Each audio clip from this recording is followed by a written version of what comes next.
ఒక వ్యక్తి అన్నీ కోల్పోయి నిస్సహాయ స్థితిలో ఉండి బాధపడుతున్న సమయంలో దేవుడు ప్రత్యక్షమై, నాయనా నువ్వెందుకు బాధపడుతున్నావు, నేను నీకు ఒక దీపం ఇస్తాను, ఈ దీపం పట్టుకొని నీ చీకటి ప్రయాణంలో అడుగు ముందుకు వేయి నాయనా, ఈ దీపం వెలుగులు అని చెప్పేసి ఆ దీపం ఇస్తే ఆ వ్యక్తి ఆ దీపం పట్టుకొని ముందడుగు వేయడం మొదలు పెడతాడు. అప్పుడు అతను వేసే అడుగు మాత్రమే ఆ దీపం వెలుతురులో కనిపిస్తుంది, మిగిలిన ప్రదేశం అంతా కనిపించదు.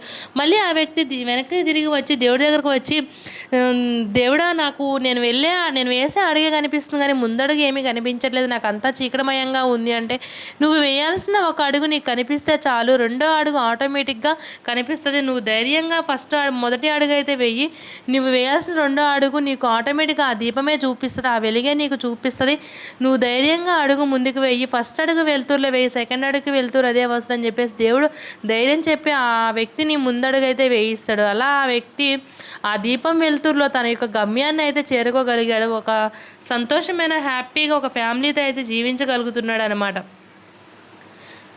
నేను చెప్పింది కరెక్టా కదా ఫ్రెండ్స్? ఎప్పుడైనా సరే మనకి ఏదైనా ఆపద వచ్చింది అంటే మొత్తాన్ని గురించి మనం ఆలోచించకుండా ఫస్ట్ మనం వేయాల్సిన తొలిమెట్టు గురించి, ఫస్ట్ ఆపద నుంచి మనం ఎలా ఒడ్డు ఎక్కాలి ఏంటని ఆలోచించాలి, కానీ మొత్తం మన జీవితం ఫ్యూచర్ మొత్తం గురించి ఆలోచించకూడదు. ఫస్ట్ మనకు వచ్చిన ఆపద నుంచి ఎలా తప్పించుకోవాలి అని చెప్పేసి మాత్రమే ఆలోచించాలి. అవునా కాదా? ఏమంటారు friends?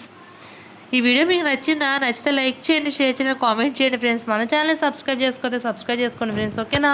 Thank you for watching. Bye bye.